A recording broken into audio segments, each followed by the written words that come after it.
Salut à tous les amis, c'est Lucas, j'espère que vous allez bien, moi ça va nickel. Aujourd'hui les amis, comme vous le voyez dans cette position, vous savez qu'on se retrouve pour un débriefing. Donc le débriefing du château aux moutons. Donc dans cette vidéo qui va être séparée en deux points, on va revoir en premier comment s'est déroulé le repérage puis l'urbex.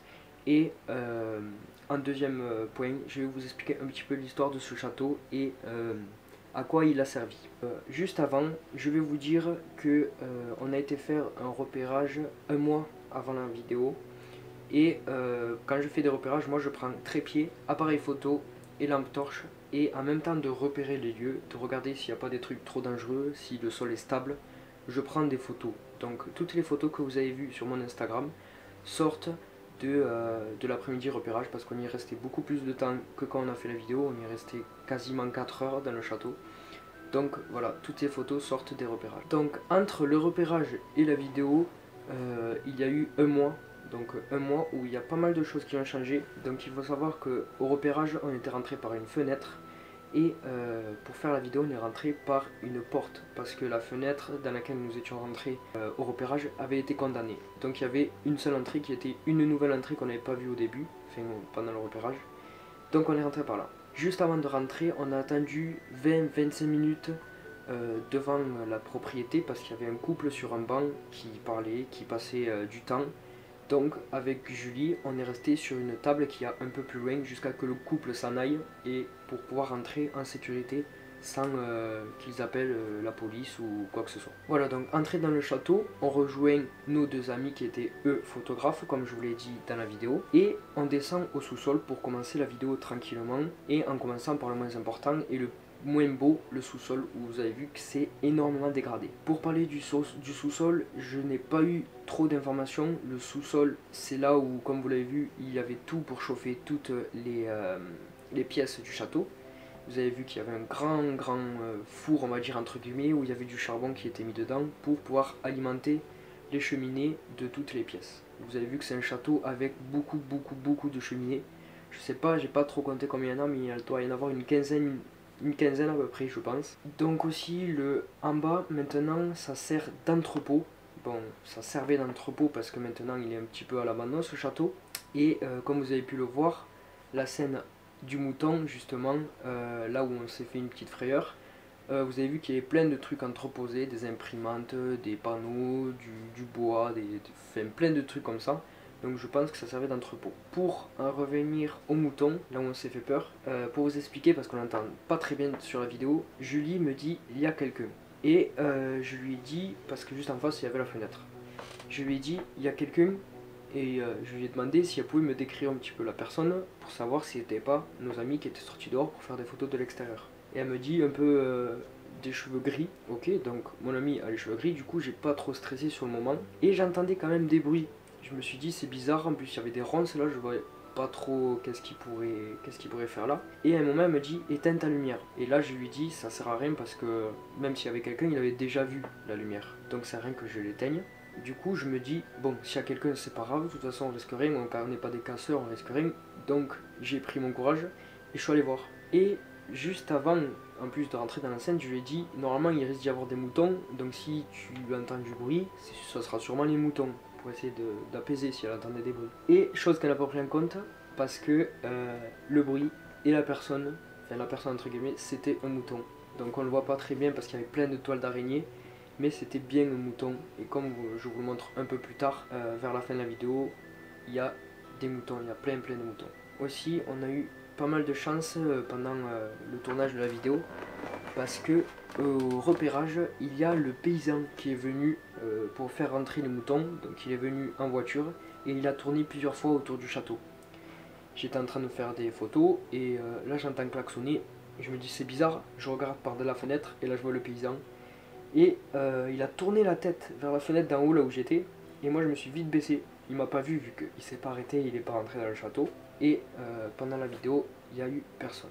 Ensuite, pour vous dire un peu plus sur le château et sur l'urbex, comment ça s'est passé, on a commencé par le sous-sol, comme vous l'avez vu, le premier étage, le second étage et les combles donc tout en haut. Et à un moment je vous dis qu'on peut sortir sur le toit, et je pense qu'on pouvait sortir sur le toit parce qu'il y avait une espèce de petite échelle qui passait, et si on fait bien attention, on voit de la lumière rentrer par cette petite échelle.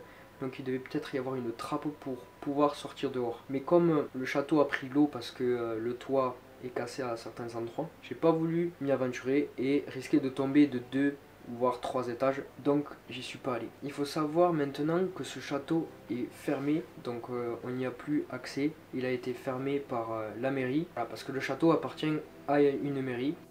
Les amis, je vous interromps et je fais cette petite voix off pour vous dire que j'ai eu des informations il y a un jour par rapport à des urbexeurs qui étaient rentrés dans le lieu et auraient été arrêtés par les gendarmes 10 minutes après leur entrée, vraiment 10 minutes top chrono, car maintenant sur le lieu seraient présentes des caméras de surveillance et des alarmes non pas classiques mais des alarmes silencieuses qui sonnent directement dans les commissariats de gendarmerie. Oui, je vous disais au début que il y a eu un mois entre le repérage et la visite en vidéo, et pendant ces un mois, en plus de l'entrée qui avait changé, on a remarqué, enfin j'ai remarqué de suite quand je suis arrivé aux escaliers qu'ils étaient devenus tout blancs, et sur le moment je vous ai pas dit ce que c'était parce que je savais pas.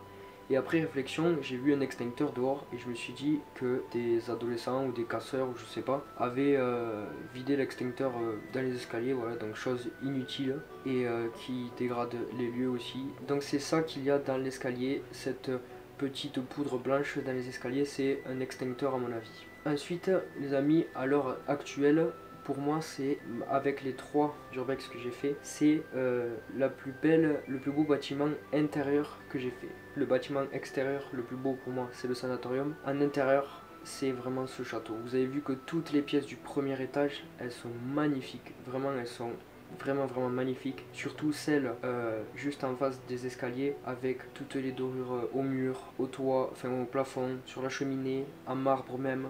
Le miroir avec des dorures aussi, et le plafond qui fait penser un peu à Versailles. C'est vraiment la pièce que j'ai adorée dans ce château, ainsi que la pièce de là où j'ai la photo de l'outro qui fait penser un peu à une salle de bain avec un grand miroir, voilà. Et bien sûr sans oublier le vitrail qui est splendide juste au-dessus des escaliers. Vraiment ce vitrail est magnifique. Donc voilà, j'espère qu'en tout cas vous aurez aimé le montage avec les plans de coupe que j'ai fait par rapport à toutes les petites pièces. Du coup les amis, maintenant on va passer un petit peu à l'histoire de ce château. Donc il faut savoir que ce château il est assez vieux. Il faut savoir que ce château a été construit entre le 16e et 17e siècle. Voilà, donc c'est un château qui est pas très vieux mais qui est assez vieux quand même. Et le château a appartenu à une dame dont je ne dirai pas le nom pour pas que vous localisez le lieu. Et ensuite la dame, bien sûr, est décédée, donc le château a été racheté par la ville et a été pendant longtemps servi à cérémonie de mariage. Donc pour les soirées, il était loué pour des mariages. Après que ce château ait servi de cérémonie pour mariage, le château a été prêté à des associations. Et les associations auraient laissé le château ouvert. Et c'est pour ça qu'il tombe maintenant à l'abandon, parce que des personnes y entrent, cassent le lieu, dégradent le lieu. Voilà, donc ça reviendrait trop cher à la ville pour rénover ce château, et c'est pour ça que maintenant il est à l'abandon. Ensuite les amis, après avoir posté la vidéo sur YouTube,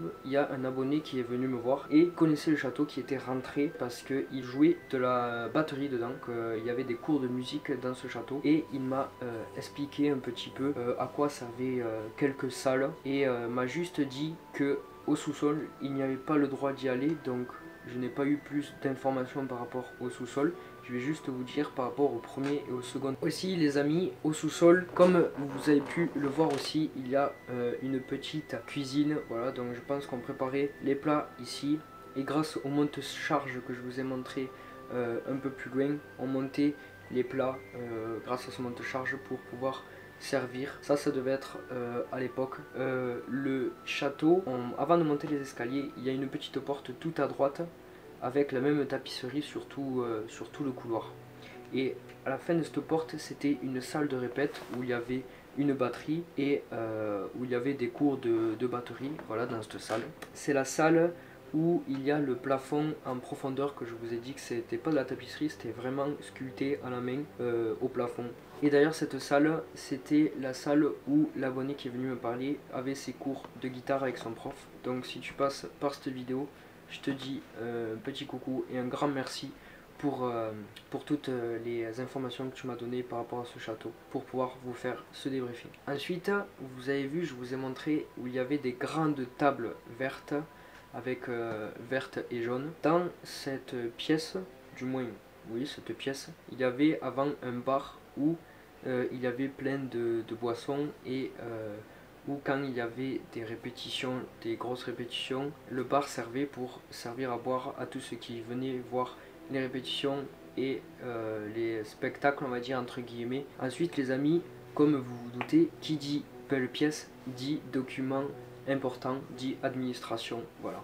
Donc la pièce, la plus belle pièce que je vous ai dit juste avant, avec le ciel, avec le plafond, avec la peinture qui faisait ciel on va dire, et avec toutes les dorures, la tapisserie rouge. C'était une pièce où tous les papiers administratifs étaient rangés et gardés, voilà. Donc il y avait un bureau où il y avait l'administration, voilà, toutes les secrétaires qui s'occupaient des papiers administratifs, des cours de guitare et des élèves. Ensuite la pièce où on revient à la fin, où je vous dis qu'en repassant on avait oublié cette pièce, c'était une pièce qui servait pour la répétition générale, avec tout le monde, où tout le monde répétait en même temps, et donc c'était cette pièce qui servait de répétition générale. Et même à un moment, je sais pas si vous avez vu, il y a la pièce normale et il y a un petit arc de cercle qui fait une avancée dans la pièce, et à gauche en bas on peut voir un pied de pupitre, donc pour poser les cahiers avec toutes les notes et les partitions à jouer. Donc là on a bien l'image que